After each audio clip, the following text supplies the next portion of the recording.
Live at 3, we're tracking the spread of a fast-moving brush fire in Southern California. The evacuation orders in place as high winds fuel the destructive flames threatening Pacific Palisades. Plus, 2 people are dead after a crash involving 2 trucks in central Fresno. What police are now sharing about the suspected drunk driver.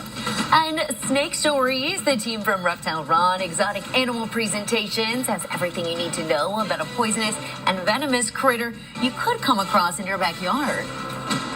ABC30 Action News starts now with breaking news. Good afternoon, and thank you so much for joining us. I'm Vanessa Vasconcelos. And I'm Stephen Hicks. That breaking news out of Southern California, where high winds are fueling multiple brush fires. The first and largest starting around 10:30 this morning, prompting evacuation orders in the Pacific Palisades neighborhood of Los Angeles. It sent a massive plume of smoke above the Santa Monica Mountains, and video has captured multiple homes engulfed in flames. CAL FIRE reports the blaze has charred more than 770 acres. Right now, helicopters and super scooper planes are being used to pick up water from lakes and rivers to douse the fire. ABC's Jacqueline Lee is in Los Angeles with the impact of these gusty winds. It looks like a pretty good fire in Pacific Palisades.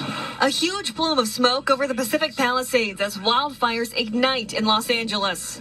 There's a house right there too, I think. A second fire in the Hollywood Hills. The flames from both getting fuel from fierce Santa Ana winds, which prompted a wind emergency in the area. Gusts up to 100 miles an hour possible. The Palisades fire burning at least 200 acres already. Evacuations underway with many structures in its path. A much different scene across much of the rest of the country. Snow, ice, and bone-chilling temperatures. The deadly winter storm killing at least 9 people due to weather-related crashes. In Maryland, a UPS truck overturned on a highway just outside of Washington, D.C.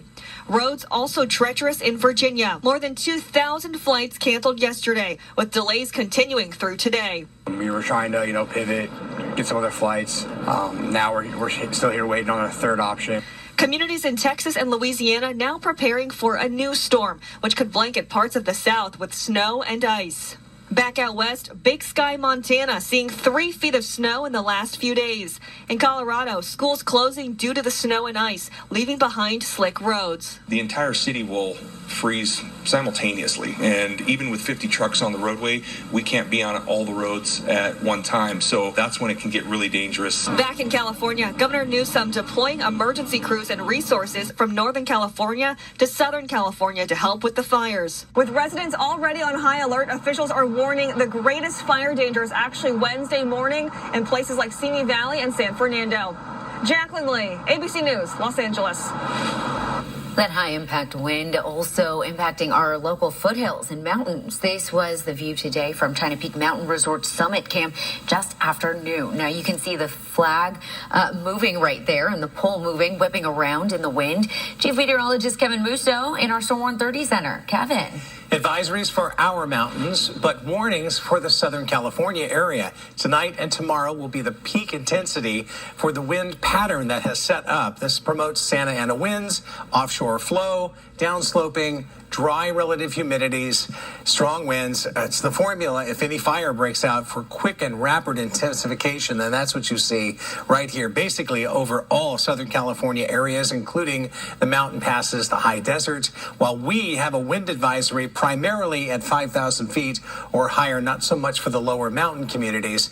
Temperature-wise today, a little bit warmer where the sun has made its way through. Notice the 65 here to 68 between Madera and Merced, 54 in Fresno with a few clouds up above. This is what's hanging over the east side of the valley, the beautiful view from the Meadow Lake Skycam. We'll talk about fog potential coming up. All right, thank you, Kevin. First at 3, we've learned the identity of the suspected drunk driver accused of causing a crash which killed 2 people.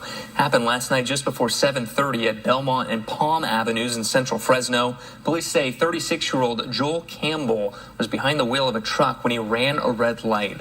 His pickup collided with a truck that had 2 men inside. One of those men died at the scene. The other died at the hospital. Campbell was taken to the hospital for non-life-threatening injuries.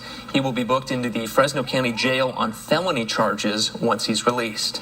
2 new supervisors are now sworn in to serve the people of Fresno County. Luis Chavez and Gary Brett.